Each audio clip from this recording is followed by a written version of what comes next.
Friends of Stark Park was started in 2004. Prior to then, the park had fallen into disrepair. In fact, it sometime over its history had become sort of a place of like just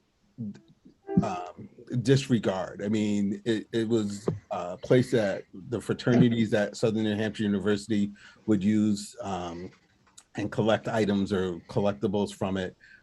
It was a place that didn't really get a lot of attention.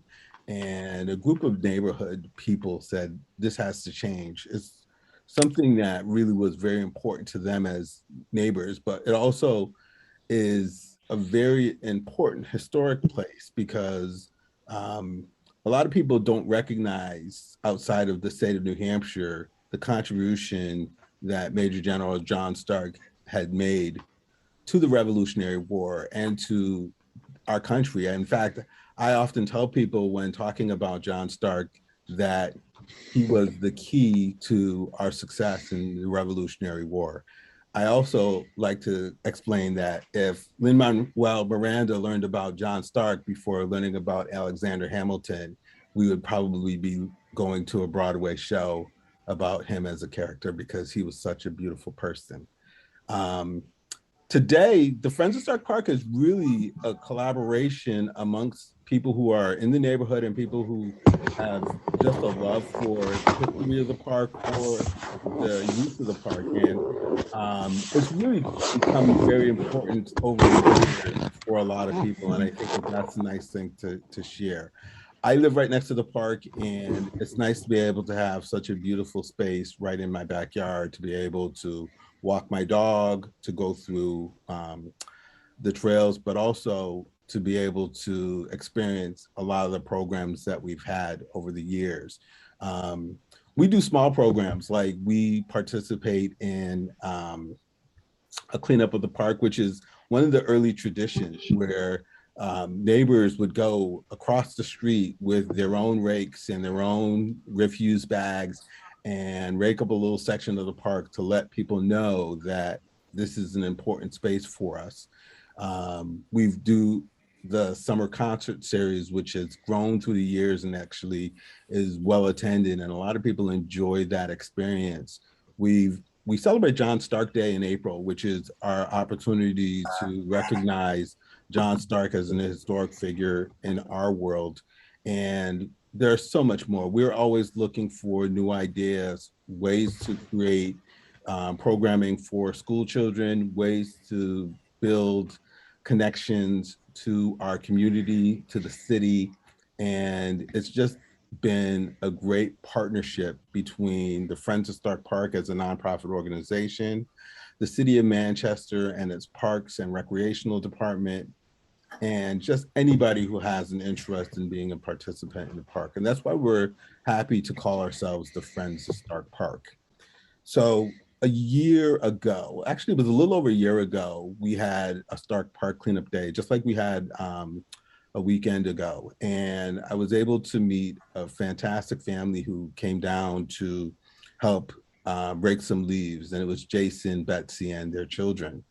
And we were talking about, you know, what it's like to have the park. And it was just a good connection and a good kinship. And I think that it's one of the best things that's happened to me in my service as a friend of Stark Park, because it's really opened up a new relationship with the Soukup family, as well as really finding opportunities to see some new, really fantastic programs and things that have happened in the park.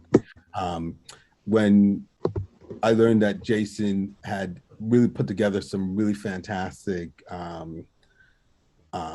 people to really open up the trails in the park and really kind of help clean up and bring a section of the park to full use. It was really exciting to see.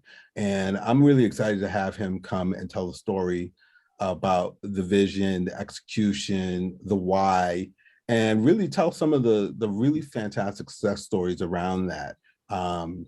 he's a fantastic person, a great dad, business owner, just a fantastic husband. And I'm looking forward to hearing him share his story because he brought a lot of people together to make this experience really fantastic for us. So, Jason, I'll hand the mic over to you, and I'm looking forward to hearing what you have to say. Thank you. Great. Brian, thank you for those kind words. And likewise, I'm grateful to have met this whole group and this organization, and that it exists within our city. I think the way we're gonna talk tonight, my wife Betsy has put together a collection of our photos from the last year of our work, and so she's got a visual story that I'd like for us to show. And then after that, I would like to share some of the backstory and some of the motivations behind it. So Betsy, I'm going to pass to you. So just fair warning. So here we are, 7:26. I put together a small slideshow, which I couldn't make any less than 25 minutes. I'm really sorry. But it's real. I think it just tells the story. So I don't think it'll feel like 20 or 25 minutes. And then Jason probably has like 15 minutes or so of sharing. I don't know what he's going to say, but this is the part that he asked me to put together. So it just tells our story, really, the chronology of the last year. So without further ado,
To go first, just to set the stage, everybody can see kind of in the last year um, what has happened in our park and in the Heritage Trail, and then you can put some words to it, sort of motivation and where your heart was in this kind of last year journey. So go for it.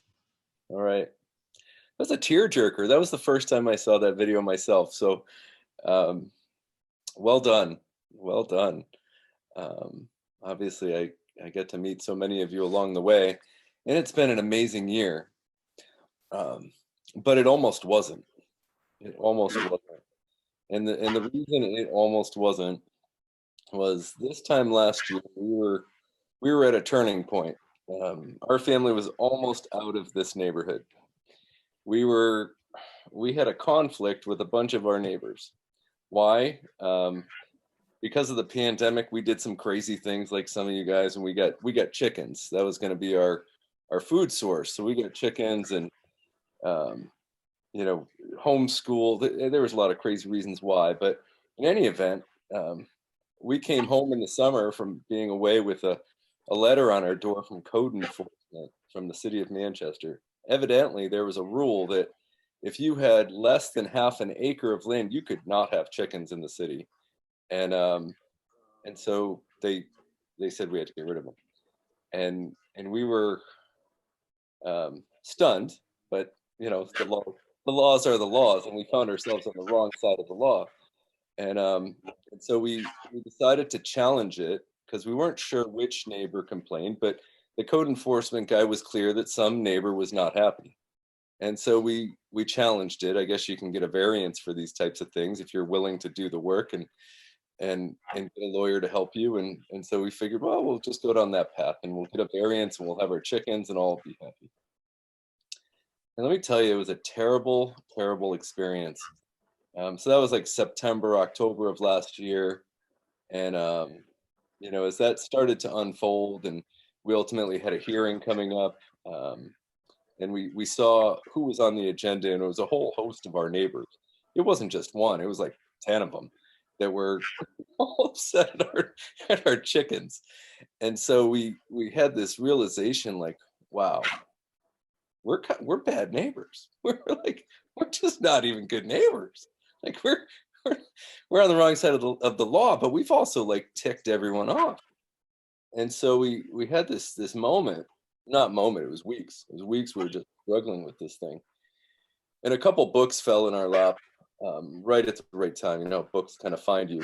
And this one particular book, it was called "Staying is the New Going," and it's just this book about coming to love exactly where you are, despite what challenges you might have or whatever challenges the neighborhood had. And the upshot of the story was, you know, what do you want to be known for? And if you left your neighborhood, would anyone care? Would anyone notice? Would anyone notice if you were gone? And we asked ourselves that because I was ready to list the house. I was ready to get out of here. I was like, no, you know what? We're crummy neighbors. We're like crappy neighbors. We haven't done anything for this community. And the realization hit us that one, we had to face some of our neighbors directly, apologize, and clear this chicken issue first and foremost. But then we really kind of dug deep and said, wow, Manchester has been very, very good to us. What if we put back? Like, nothing. We were net takers. We were just, you know, we made a good living in this city, and we took without giving back. It didn't mean we didn't give back. We just didn't give back to Manchester.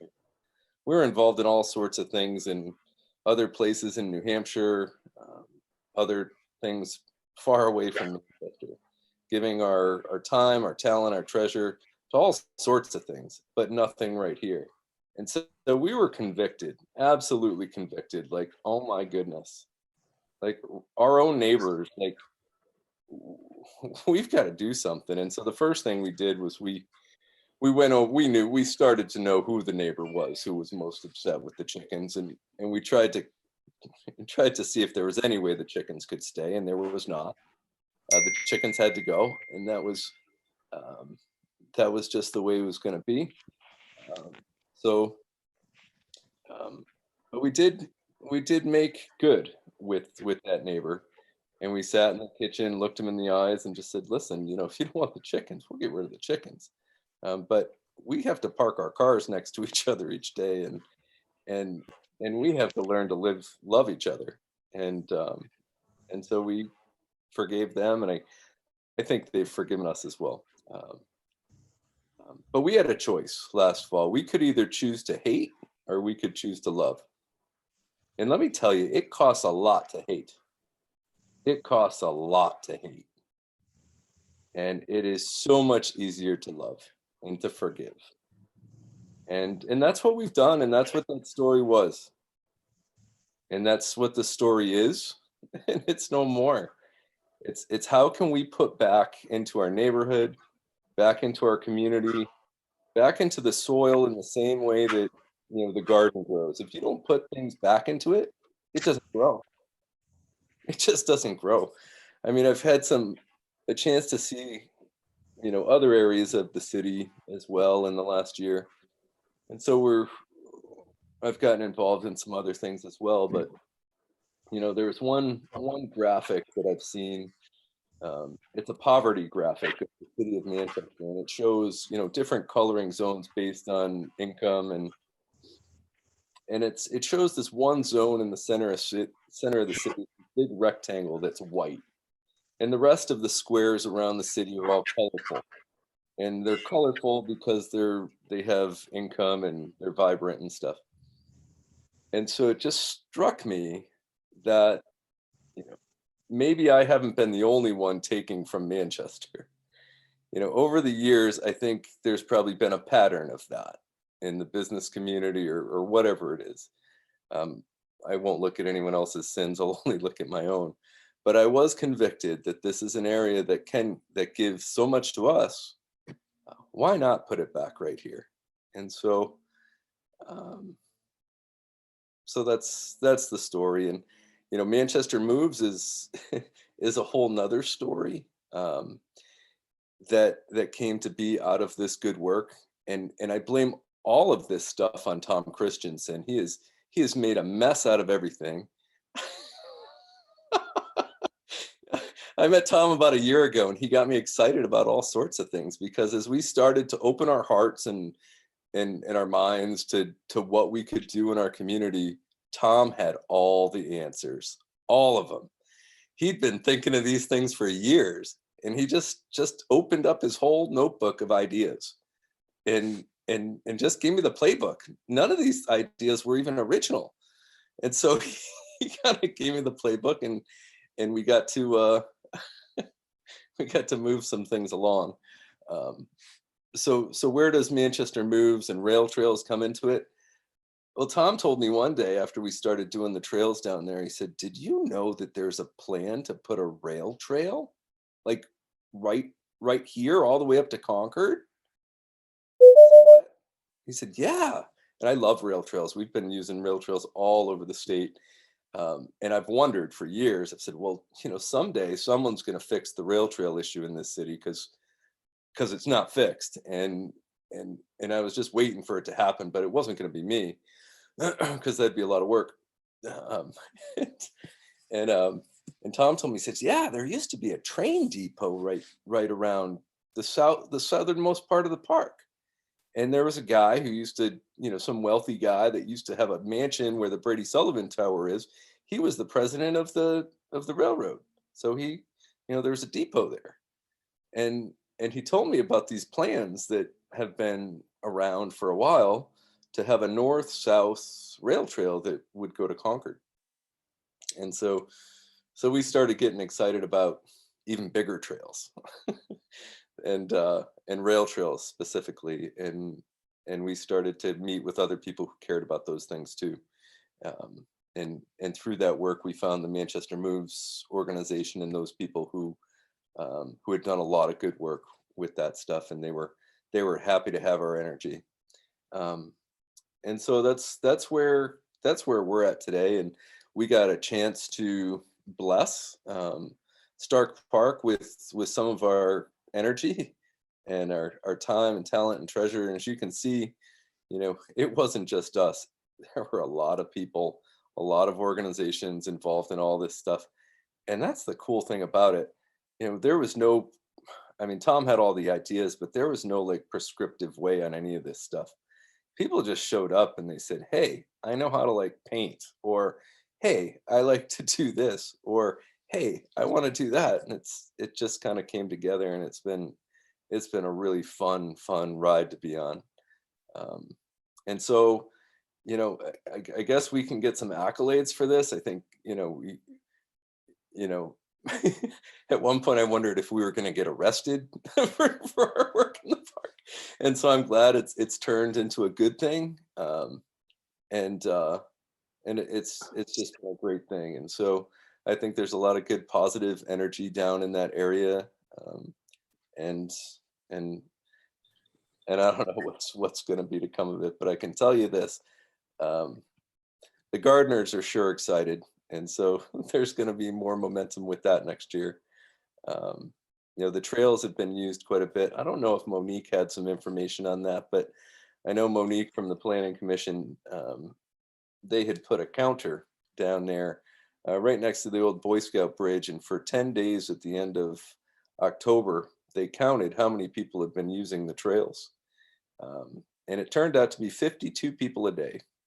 And so over the course of a year, that would work out to 20,000 people walking through those paths. And so to say that this is a community benefit is an understatement. I think the community as a whole has benefited. And it feels good to do that instead of to take and to have to shirk my neighbors and look at my shoes as they slink into my house, because I want to keep my chickens. Um, so it's a pretty deep story in lots of ways, and so it's hard to know which version, whether it's the 10-minute version to tell or the 15-minute. But you're absolutely right, Betsy. I think the pandemic was a catalyst for all of it, because I've heard that when your circles overlap, you can fix problems, and whether that's your work or your school or your faith life, or what you do for fun. And so for us, our circles, pre-pandemic, were not overlapping with anything. We went to a church in Bedford. Our kids went to a school in the South End. We're involved in nonprofits in the southwestern part of the state. We were just kind of all over the place. And so we had never dreamed of, having a year and a half where we were homeschooling in our neighborhood. We were doing church in our backyards. We were working from home. And so the relationships with all our neighbors overlapped. And so all our problems were right in all of our own faces. And so as we all talked about these things and talked about the things we'd want to see or envision, there was nothing stopping us. And so as we talked with one another and learned what skills someone had or what someone was interested in or who knew who, like all these barriers just went down. And I think that's how you fix problems. Um, and so we were sad to see the world open back up, quite frankly, because it was a good thing. It was a good thing for our neighborhood to have everyone working from home and all the kids working, doing their school in the houses. So, um, yeah, what a trip. There was a question in the chat. Someone asked about the equipment library. So I didn't know if you wanted to talk a little bit about that. Oh, sure. Um, yeah, the equipment library, that is, so there's a family that has a couple kids that were in a lot of the videos, the McClartys, Garrett and Katrina. Um, and Garrett's an outdoorsman, and so he's an influencer in all this stuff. Um, he's gotten all of us on skis and skates and up mountains, and actually he was the guy that took us down the Heritage Trail.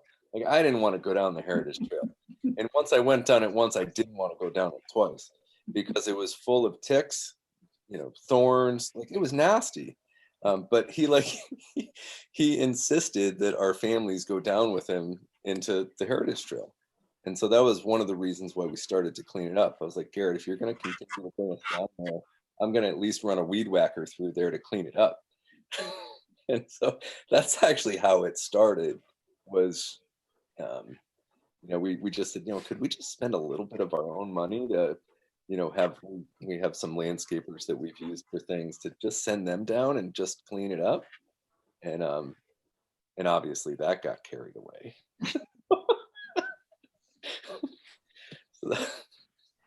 So the gear library, sorry. So the gear library, so Garrett's really into this stuff, and so he's gotten us up on bikes and skis all over Manchester. He's got a heart for seeing people outdoors, especially kids. And so we've identified, equipment as a big barrier for folks. And so as we look to, continue to do things for the city, to continue to, I guess, bless, the gear library was born. So we bought a 20-foot trailer that has, I think 70 pairs of cross-country skis and boots for kids and adults. It's got a heater in it. The plan is to park it at Stark Park and the Dairyfield Trails, and also down at the Fisher Cat Stadium on weekends or snow days.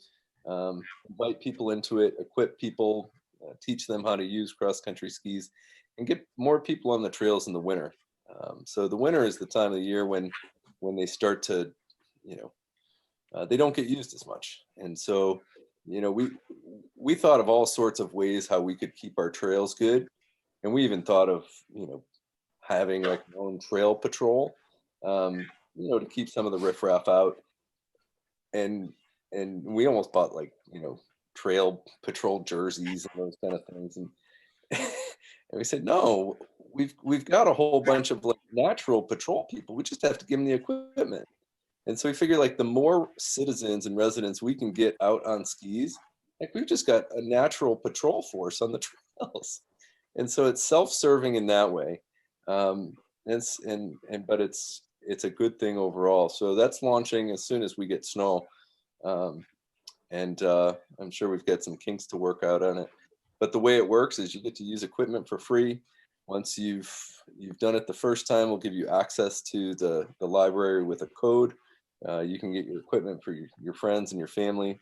Works like a farm stand, and we'll see where that goes from here. But that's one of the next frontiers. that. And thank you for sharing your story. A lot of times we get caught up in listening to the what, it's more of a narrative. This happened on this day and then this happened on that day.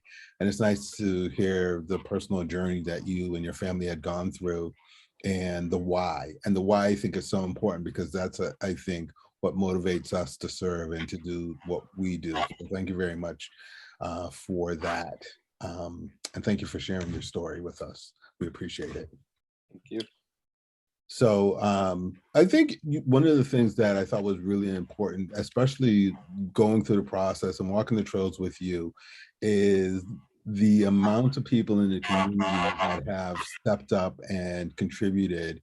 And there's 100,000 thank yous that we can continue to express and share. But it's always nice to be able to clearly recognize when someone has done something very unique and special. So I'm going to have Betsy start that process, or part of the meeting, where we can say thank you to several people. So first, starting with Tom Christensen and all of the work I've already described, all of the work that has gone into Walk in the Woods, sort of his dream that he has been working so hard on. So I just want to personally acknowledge and thank you for that vision, for all the work that you did, and then for, how do you say it, sort of giving over. You don't want the accolades. You just want to see it happen. You don't. But I think that's really a wonderful thing that you've done. So I actually, it's already on your wall, and maybe Jason, can you show? So Tom is showing in the back of his screen there a picture, a nice framed piece of art. Jason, do you want to talk a little bit about this? And I know that Peter Noonan is on the call. I saw him. So Peter Noonan has been around this city for well, as far as John Stark. It's like he's related to the Starks. It's true. And Peter has been along for this entire journey with us. And Peter's an artist. It's what he does. And so as we did stuff, and he sat in our meetings and saw us moving hammers and chainsaws and tractors and that kind of stuff, his talent was, he's an artist. And so we'd see these art pieces pop up. And he made these pieces for the 4 different stages that we went through the year. And so just kind of out of the blue, we'd get a Peter Noonan piece. And we'd be like, oh my goodness, that's beautiful. It was inspired, and it was absolutely beautiful, and it evoked emotion, the emotion of the activities that we were doing. And so we, those went around on the social media threads, and everyone got excited about them. And, so we started to kind of brand or market our park and our trails through Peter Noonan, the Noonan prints. He made the maps. He made the signs that have been hung. He made the T-shirt. He made the art on the T-shirts. So he he's the brain behind all that stuff, and the creative force. And so Peter gave he created these prints, and so Tom has one on his wall. Peter and Jason were able to in person present this as a gift, as a thank you to Tom for all of his work in the Walk in the Woods. The print itself was on our video, but this is a nice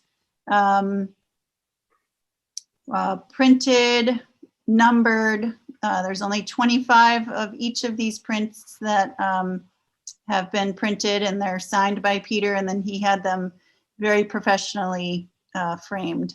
So it's just a token of our gratitude, Tom, for all that you have done to make the Walk in the Woods possible. And I just wanted to publicly in this forum say thank you and sort of virtually present you that gift. Well, thank you very much. And may I say just a few words? There's a saying that I use, that tradition often begins the day before you arrive.